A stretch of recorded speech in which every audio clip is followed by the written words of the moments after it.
Assalamu alaikum and welcome to Muslim Playlist.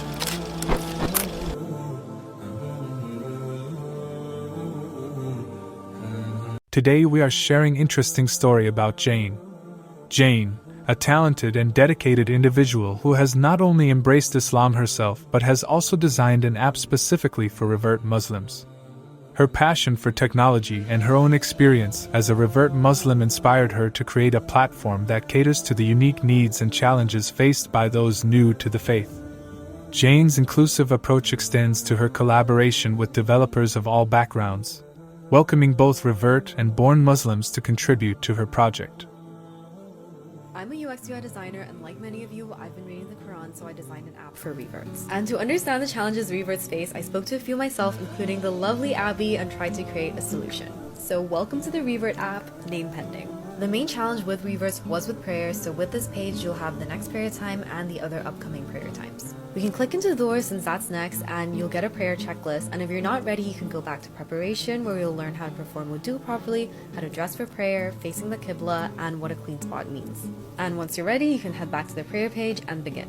So one specific challenge that I noted for myself and other reverts are prayer instructions. If you're on a site, you'll scroll up and down between rakahs, and depending on how many you have, sometimes you just get lost. Another issue was the confusion of saying certain phrases when you're moving to a different position as opposed to when you're already there, so hopefully this makes it clear. And prayer is the main challenge, but Islam is so beautiful but huge, so it can sometimes be a little overwhelming for reverts. That's why I also wanted to include a way to learn a little bit more about the religion, and there are also quizzes to help you learn more and memorize the prayer and its positions. Another challenge is keeping yourself accountable, so your profile will also have your prayer streaks, and for reverts it can be hard to do all 5 prayers in the beginning, so as you ease into it, this app will help you track your daily salahs, and if you do all 5, you get a prayer streak, and you can see how you performed over the month. This app is not perfect yet, and I do need your help. If you're a developer or anyone who's interested in this project, let me know. Whether you're a revert or a born Muslim, reach out, and inshallah this app will help a lot of people.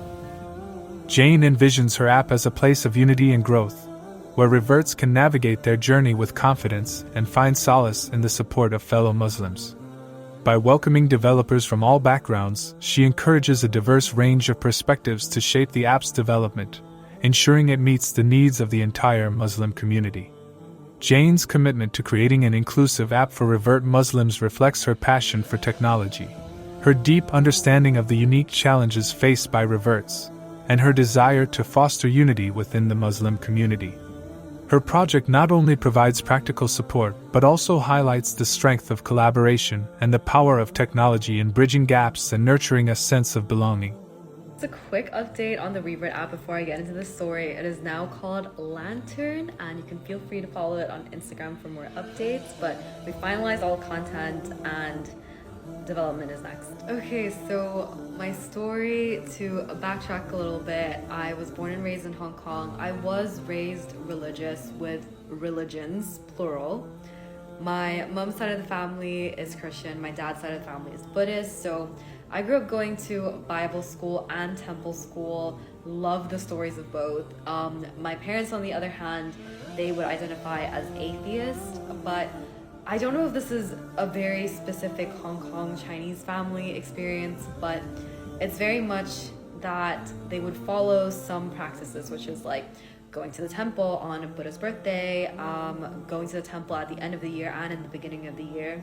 The end to sort of say thanks for everything they had asked for in the previous year and everything that's happened in the previous year. So it's little practices, but they would still identify as atheists. But I personally definitely didn't identify with either religions. I had this idea that I wanted to live the YOLO lifestyle, and I just wouldn't be able to with practicing any religion. But I met a really good friend of mine, and she's still my best friend today, and she gave me her translated version of the Quran back in business school. So she did this Islamic lit class when she was an undergrad. I was a lit major in undergrad, so we sort of bonded over that.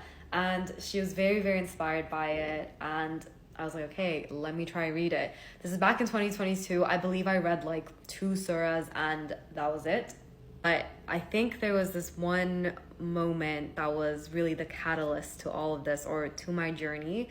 And I tell this to a lot of people. I have terrible anxiety. I went to therapy for a very long time. And this is not to knock therapy. I love therapy. It is great. But these verses, you may dislike something although it is good for you, or like something although it is bad for you. God does not burden any soul with more than it can bear. These two gave me a lot of comfort, but going back to me wanting to live that YOLO life, I hope I don't sound millennial saying this. I am Gen Z, I promise. But you know what I mean. I had that idea that it's like, okay, if I follow religion, it's that I will reap the benefits after. But no, listen. This is in the 10th surah.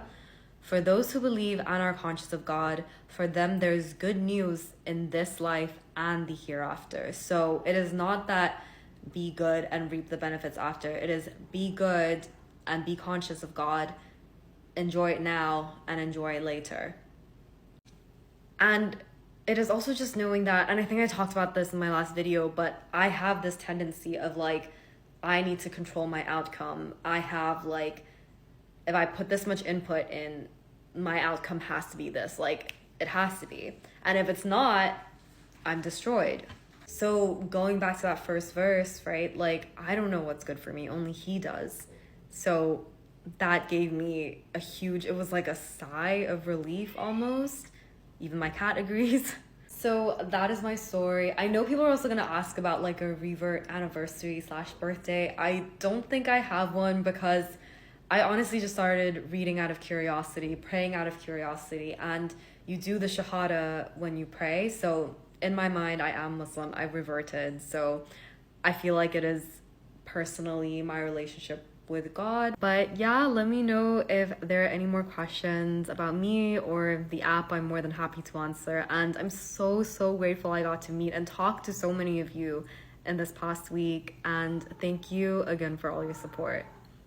I need to go feed my cats, as you can hear. Dear viewer, thank you for watching our videos on the Muslim Playlist channel. We are glad that you find our content informative and engaging. We kindly request you to consider subscribing to our channel. By subscribing, you will be notified whenever we upload new content, and you will be helping us grow our community of like-minded individuals. Your subscription is important to us, as it lets us know that we are providing valuable content that is worth your time. It also helps us reach a wider audience, which allows us to continue creating new and exciting content for you to enjoy. Please click the subscribe button and join our community of subscribers today. We appreciate your support and look forward to bringing you more great content in the future. Thank you for your consideration. Best regards, the Muslim Playlist team.